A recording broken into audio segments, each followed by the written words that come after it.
Umar bin Khattab, pemimpin yang bersahaja dan mengagumkan. Suatu hari, Nabi Muhammad SAW bersabda sambil menunjuk kepada Umar, "Ini adalah gembok pengunci fitnah. Ia akan menjadi gembok yang mencegah fitnah, perpecahan di antara kalian, selama ia masih hidup di tengah-tengah kalian." Hadis riwayat Al-Bazzar dari Qudamah bin Maz'un. Ia biasa dipanggil Umar. Ayahnya bernama Al-Khattab. Lahir di Mekah 13 tahun setelah tahun gajah. Ia termasuk keluarga elit yang sangat dihormati di kalangan suku Quraisy. Awalnya, Umar termasuk orang yang paling memusuhi Islam. Namun setelah masuk Islam pada tahun ke-6 kenabian, ia menjadi salah satu yang paling membela kekuatan Islam.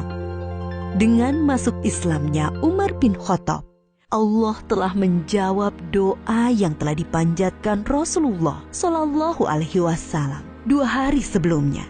Ya Allah, kuatkanlah Islam dengan Umar bin Khattab atau Amr bin Hisham, yakni Abu Jahal. Umar bin Khattab dikenal sebagai orang yang sangat pemberani demi kebenaran dan keyakinan. Ia mengikuti semua peperangan bersama Rasulullah SAW. Keberanian Umar tercermin ketika ia mengabarkan keislamannya kepada setiap tokoh Quraisy. Pada saat orang-orang sedang berkumpul di Hijr Ismail dekat Ka'bah, Umar mengabarkan keislamannya kepada mereka. Mereka spontan marah dan mengeroyok sambil memukuli Umar hingga terjadi keributan besar. Ketika Umar akan hijrah, ia membawa busur panah, kemudian pergi tawaf mengelilingi Ka'bah 7 kali.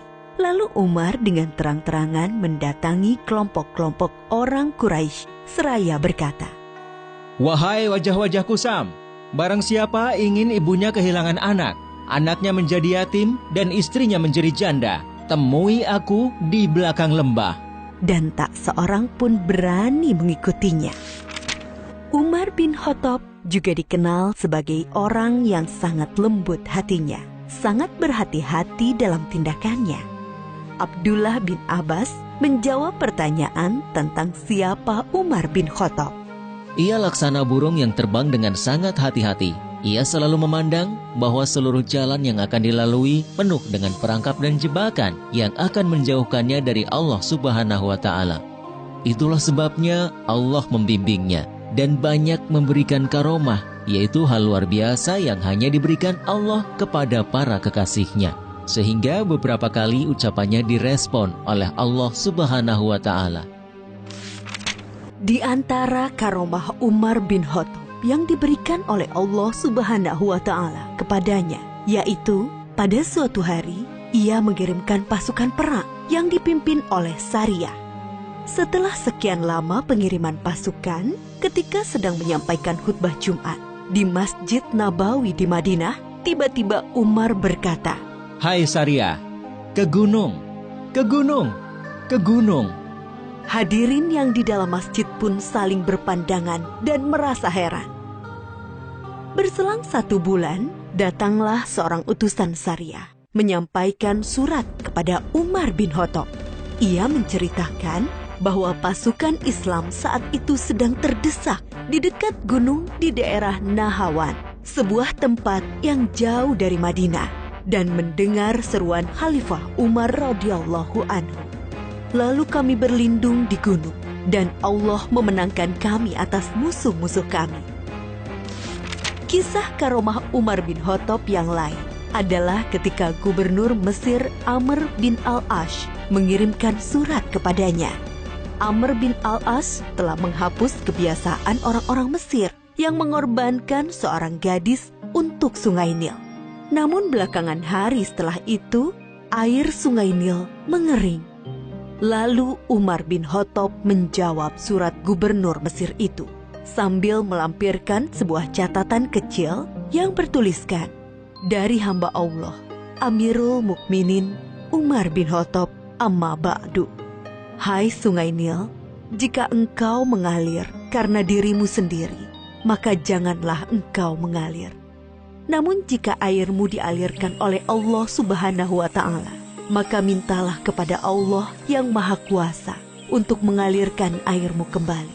Setelah Amr bin Al-Ash melemparkan catatan Umar tersebut ke dalam sungai Nil, lalu Allah Subhanahu wa Ta'ala mengalirkan air sungai Nil dengan sangat deras. Di kalangan para sahabat dan orang-orang dekatnya, Umar dikenal sebagai sosok pemimpin yang sangat sederhana dan sangat bersahaja. Hal itu tercermin dari pernyataannya ketika ia menolak pemberian para sahabat karibnya berupa budak perempuan untuk membantu tugas-tugas rumah tangganya. Umar berkata, "Tidak pantas Amirul Mukminin memiliki seorang budak perempuan. Itu tidak halal baginya. Sesungguhnya ia adalah harta milik Allah." Tidak ada harta Allah yang halal bagi Umar, selain 2 setel pakaian. Setelan untuk musim dingin dan setelan untuk musim panas. Dan aku tidak pernah memakai pakaian itu untuk berhaji atau umroh. Adapun makananku dan keluargaku sama dengan makanan orang Quraisy, dari kelas yang tidak terlalu kaya dan tidak terlalu miskin. Selebihnya aku hanyalah seorang lelaki dari kaum muslimin. Umar mendidik keluarganya untuk bersahaja. Ketika ia datang ke rumah salah seorang anaknya yang bernama Ashim, Umar melihatnya sedang makan daging. Umar bertanya, "Apa ini?" "Aku ingin sekali makan dengan daging," jawab Ashim. "Apakah setiap makanan yang kau inginkan akan kau makan?" sergah Umar. Sungguh, seseorang dianggap sebagai pemboros jika ia selalu menuruti apa yang diinginkannya, imbuh Umar. Bahkan Umar mengharuskan para pejabatnya untuk bersikap sederhana dan bersahaja. Jika Umar mengangkat seorang pejabat negara, ia menuliskan kontrak politik. Isinya sang pejabat tidak boleh hidup di atas standar masyarakat umum, baik kendaraan, pakaian, maupun makanan. Umar memegang jabatan khalifah, yaitu pemimpin tertinggi umat Islam, berdasarkan wasiat dari Abu Bakar Asy-Syiddiq pada tahun 13 Hijriah. Di masa pemerintahannya, Umar banyak menaklukkan kota-kota besar di beberapa negara di benua Asia dan Afrika, seperti kota Himsho, Aleppo, Antokia di Suriah, Basrah, dan Kufah di Irak, Tobariyah di Yordania, dan beberapa kota lainnya di Mesir, Libya, dan Maroko. Jasa-jasa Umar bin Khattab untuk kaum muslimin sangat banyak. Ia telah menetapkan dan menuliskan penanggalan Islam yang kita kenal sekarang dengan penanggalan Hijriah. Ia juga yang mendirikan Baitul Mal, yaitu lembaga tempat pengumpulan dana-dana kas negara. Umar membangun kota-kota besar seperti Kufah, Basrah, Jazirah, Syam, Mausil, dan mengangkat para hakim di sana, serta melengkapinya dengan kantor-kantor administrasi. Umar bin Khattab juga dikenal sebagai pribadi yang sangat adil dan teliti, sangat takut melakukan kezoliman sekecil apapun. Umar pernah mengatakan, "Sesungguhnya aku menempatkan diriku terhadap harta milik Allah, harta Baitul Mal, laksana posisi wali anak yatim terhadap harta anak yatim. Sejauh kemampuanku, aku akan menahan diri dari memakan harta milik Allah. Namun jika aku sangat membutuhkannya, aku akan memakannya dengan cara yang patut. Jika aku sudah mampu, aku akan bayarkan kembali apa yang aku makan itu." Bahkan ketika ia sakit dan hendak menyampaikan khutbahnya, para hadirin mengabarkan bahwa obat dari sakitnya itu adalah madu yang ada di Baitul Mal. Umar berkata, Kalau kalian mengizinkanku untuk mengambilnya, akan aku ambil. Kalau tidak, maka kunyatakan benda itu haram untukku. Umar bin Khattab adalah pemimpin yang sangat sayang dan peduli dengan rakyat yang dipimpinnya. Seperti biasanya, Umar keluar malam untuk melihat keadaan rakyatnya. Di tengah perjalanan, ia mendengar suara seorang wanita yang melantunkan bait syair kerinduan kepada suaminya yang bertugas jihad di jalan Allah. Lalu ia bergegas pulang dan meminta pendapat putrinya, Hafsah. seberapa lama seorang wanita sanggup menahan kerinduan terhadap suami? Setelah mendapat jawaban dari Hafsah, ia segera menulis surat kepada para panglima yang bertugas di medan perang untuk memulangkan para pasukan mujahidin ke rumahnya setelah bertugas selama 4 bulan. Umar bin Khattab meninggal pada tahun 23 Hijriah. Ketika hendak memimpin sholat subuh, ia ditikam oleh seorang budak Majusi dari Persia yang merasa diperlakukan tidak adil dan dendam dengan Umar. Ia bernama Abu Lu'lu'ah. Menjelang ajalnya tiba, Umar berkata, Ketahuilah, sesungguhnya aku ingin keluar dari dunia ini dengan timbangan yang seimbang. Tidak terlalu memberatkanku dan juga tidak terlalu meringankanku. Ia melanjutkan, Andaikan aku memiliki emas sebesar bumi, niscaya akan kupakai sebagai tebusan kengerian perjalanan yang akan kuhadapi. Adapun persoalan khalifah, kuperintahkan agar dimusyawarahkan oleh Utsman bin Affan, Ali bin Abi Thalib, Zubair bin Awam, Abdurrahman bin Auf, Sa'ad bin Abi Waqqas, dan Tolhah bin Ubaidillah. yang akhirnya mengerucut kepada terpilihnya Utsman bin Affan.